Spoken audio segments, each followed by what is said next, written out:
Do you know someone that has dealt with the consequences of drunk driving? Odds are, we all know somebody that has dealt with the aftermath of a drunk driving incident. Drunk driving is one of the easiest yet most dangerous ways to get yourself or others killed. Getting people familiar with this topic can help people understand how much drunk driving can and has affected the world. Hi, my name is Kelly Rowling, and today I'm going to be persuading my audience to never get behind the wheel if they've been drinking. I used 3 credible sources to do this today. I used an article called Impaired Driving, Get the Facts on cdc.gov to inform my audience of the statistics of driving under the influence. I also used an article on quotesafeco.com to inform my audience about the simple ways to persuade a loved one or a family member to never get behind the wheel if they've been drinking. And I also used an article on alcoholrehabguide.org to inform my audience on what drunk driving really is and the severity of it. And I'll also introduce my audience to the MAD Foundation. So first, we need to understand what drunk driving really is. Drunk driving is sometimes referred to as driving under the influence or driving while intoxicated, and involves operating a vehicle with a blood alcohol content level of 0.08%. However, even a small amount of alcohol can lead to harmful situations. So we need to understand what blood alcohol levels really are. So 0.02% is about 2 drinks, and that results in some loss of judgment or relaxation. 0.05% is about 3 drinks, and that results in lowered alertness and reduced coordination.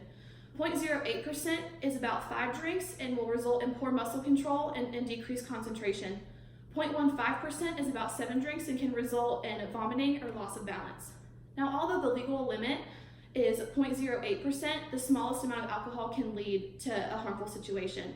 And any person under the age of 21 should not consume alcohol, so that person should blow a 0.00% in a breathalyzer. So how big is this problem? So in 2016, 10,497 people died in alcohol-impaired driving crashes, accounting for 28% of all traffic-related deaths in the United States. Of the 1,233 traffic deaths among children ages 0 to 14 years in 2016, 17% of those involved an alcohol-impaired driver. And in 2016, 1 million people were arrested for driving under the influence of drugs or alcohol. So there's multiple ways that we can prevent driving under the influence.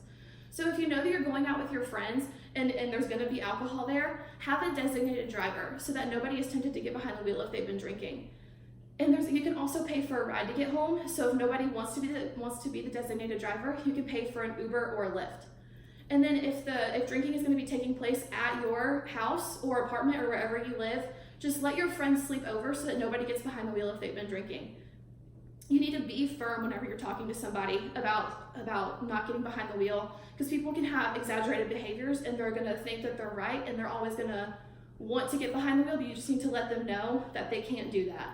And so if you're out driving and you see somebody that you think might be driving under the influence, call 911 immediately.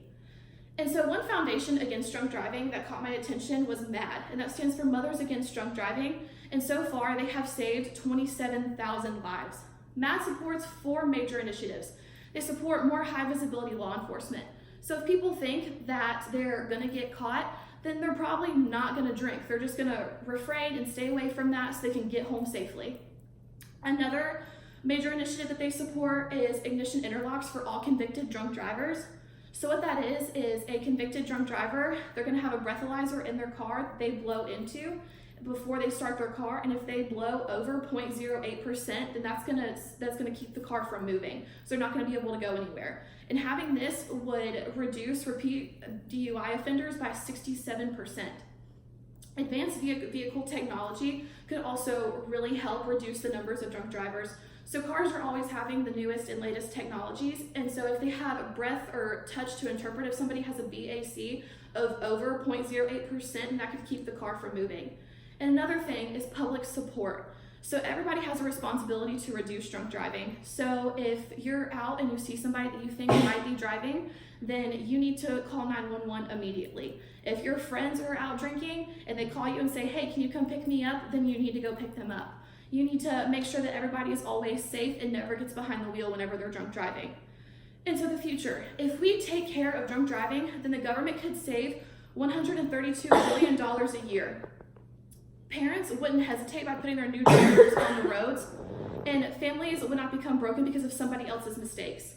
And so these are just a couple ways that the future could be brighter. And people need to understand that the drinking and driving is much more preventable than what they think. There's multiple ways that you can prevent this, and you need to take personal responsibility of your shared roadways and keep them safe, and don't get behind the wheel if you've been drinking. So I hope that this information is useful to you guys, and y'all can take this with you in the future, and thank you for your time.